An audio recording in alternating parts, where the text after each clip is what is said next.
An event happening right now in Spartanburg to remember those lives lost in the attacks. This is a live look at the Wofford 9/11 Memorial Ruck. This is where locals with the college gathered this morning to march along the college campus. That walk coming to an end through downtown Spartanburg and ending at the Gibbs Stadium. This is a live look again to honor those lives lost. Columbia, a terrifying false alarm at the University of South Carolina is now linked to an online crime group. Our State House reporter Caroline Jaffa has been following the investigation. She's at USC with the latest.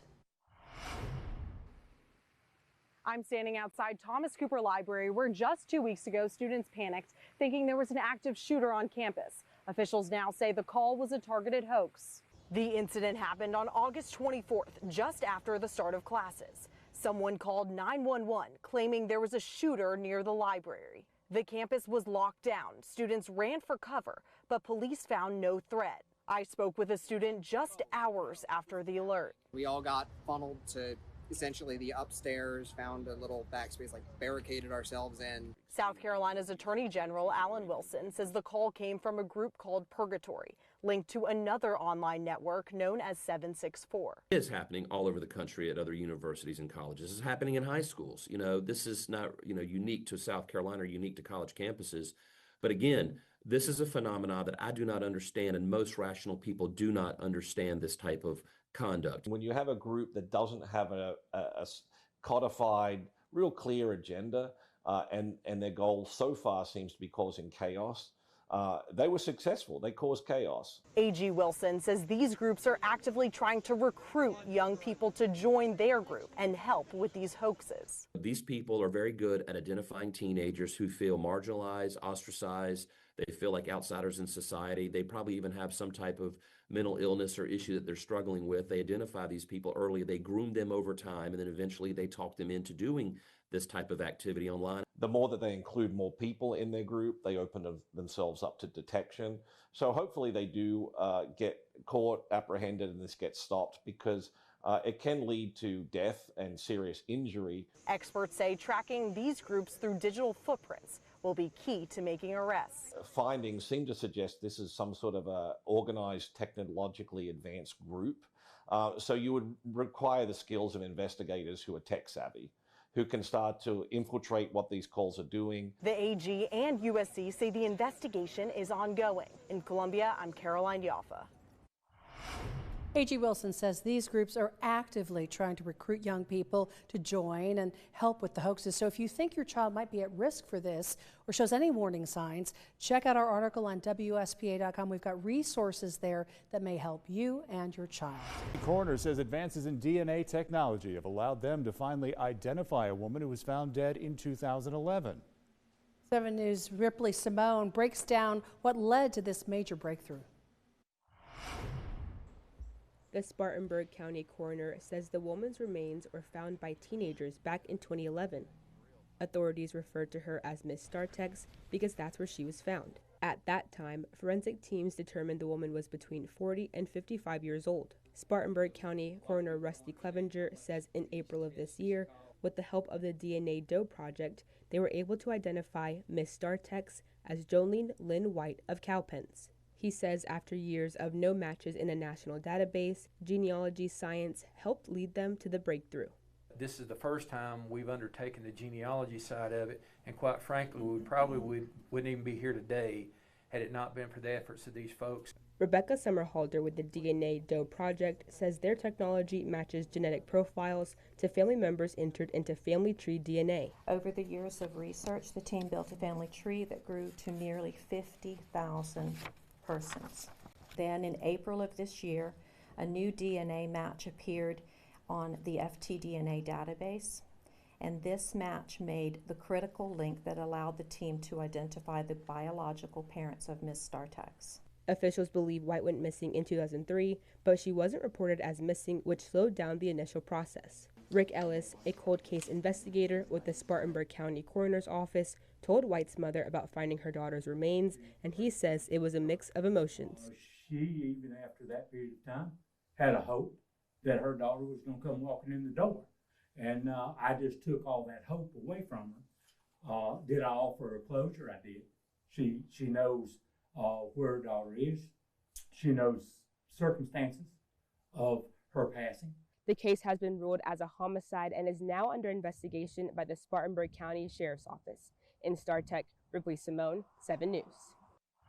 And the coroner says tools like the DNA database dramatically decrease the time that it can take to solve cold cases like this. Spartanburg residents, mark your calendars. A free neighborhood conference is coming back. It's after a long hiatus. 7 News' Scarlett Lizjak explains how this aims to educate and provide resources to a growing community. As neighborhoods in the city of Spartanburg and the county continue to grow, community leaders are bringing back an event this weekend to bring residents together for collaboration and practical advice. The city of Spartanburg is reviving its annual neighborhood conference this Saturday.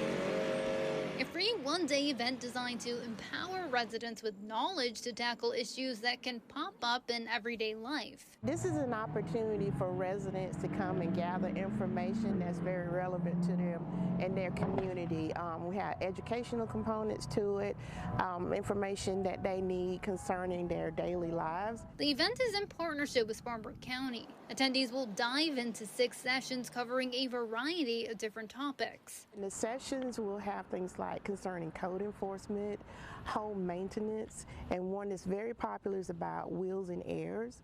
And also we'll have someone from Columbia that will be there to discuss identity theft information. This marks the first conference since 2017. As Spartanburg continues to grow, organizers say it's crucial for residents to stay informed on these issues. We're starting back up and hopefully we'll make it an annual event. So our city and county, we're growing, and there's a lot of information that people should know. Whether you're a longtime resident or new to the area, leaders say the conference will provide you with the tools to strengthen your community, and it's open to anyone who calls the Spartanburg area home. It's very important.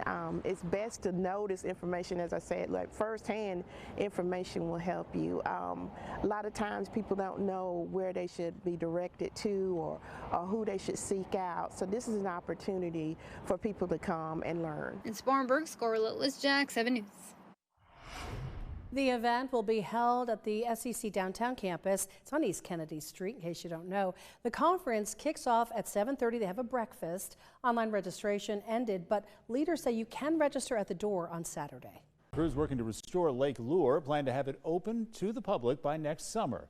It's been nearly a year since Helene devastated that area, and 7 News' Lauren Miller spoke with the mayor and other folks there about the work being done. The mayor of Lake Lure says the Army Corps of Engineers has been working 12 hours a day, 7 days a week for almost a year now. And pretty soon this lake will actually begin to look like itself again. As it sits today, Lake Lure doesn't look much like a lake. It's covered in sediment and vegetation, but crews started work to fix that 3 weeks after Hurricane Helen hit. They've removed over 1 million tons of sediment from the lake, if you can imagine how much that is. The town has been partnering with the Federal Emergency Management Agency, or FEMA, and the Army Corps of Engineers to reopen the lake. We are hoping now by May of next year that the lake will be at full pond, which is what we call it, which is 990.5 mean sea level, and that means it'll be at full pond and be open to everyone. The Army Corps has set October 31st as its target date to complete restoration to the lake basin and related shoreline. March 1st is set to achieve a lake level high enough for rowing teams to come back, and May 1st to be its official opening date to the public. Mayor Pritchett says that will be a big deal for the economy. Been devastating to the economy here because most of the tourism here is supported by hotels, lodging, and restaurants, to be honest with you. So the lodging probably has suffered the most. Paul Brock, the owner of the local restaurant called Lord, says it has been a struggle for his small business. I think one of the things that we've missed is our part-time folks that have houses on the lake and come up all summer and they boat over here. We're not getting that boat traffic. And people in town say they're looking forward to things getting back to normal. I thought it would take a lot longer. I'm glad it's going to be open, but the thing about it is that the lake is temporarily closed. The towns have never been closed. We've all been here. Businesses are here, and we're all open, and life goes on. You survive. The mayor of Lake Lure tells us the money needed to restore the lake all came from the Federal Emergency Management Agency, or FEMA. In Lake Lure, Lauren Miller, 7 News. The mayor told us there are plans to restore the marina as well by replacing the boat slips and the boat ramps.